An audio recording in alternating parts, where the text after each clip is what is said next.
When you look at scheme fit for Schwartz defense, what are some of the things that you need to see? What are some of the characteristics that if you're going to get a guy to play in this at the second level of this defense, what do they need to have? Well, the second level guys are really interesting guys. You can put the safeties in there as well because if one of the safeties comes down, so they have to be able to run fit. So they're gonna if they get a big tight 2 tight end set or a 12 personnel, 13 personnel, or even 21 personnel, they need to be able to fill C and D gaps. So they need to be run stoppers like linebackers. They need to cover in space. They need to cover tight ends. They need to cover backs. They need to make sure that they're able to handle different situations with different formations. If you're a safety, you need to be able to go back and forth. But these second level guys, they need to be able to blitz from different spots.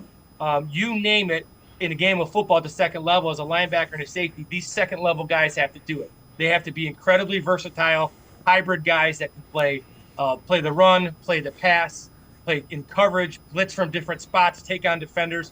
It's a dynamic group, and when you get great players, you get what you had last year, a dynamic bunch that can make a bunch of plays behind the line of scrimmage. The other thing that jumps out to me, they better be able to tackle in space because your linemen are getting upfield. That means anything that gets by them, that second level better stop them.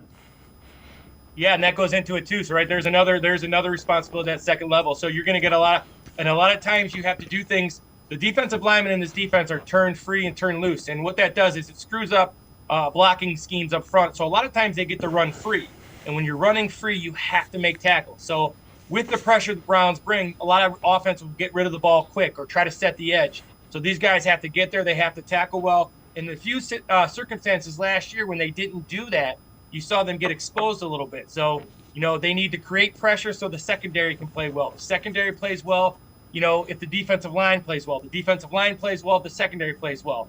The defensive line is doing their job, then the defense, that second level linebackers have to tackle very well. It's a very team-oriented defense. It's a very simple defense. It's not hard to break down. It's not hard to scout. It's get lined up, understand your rule, play with your hair on fire, tackle, and play with passion. And it's really simple. Be really, really fundamentally sound and play. And that's what Jim Schwartz wants. And when you do that, you play fast.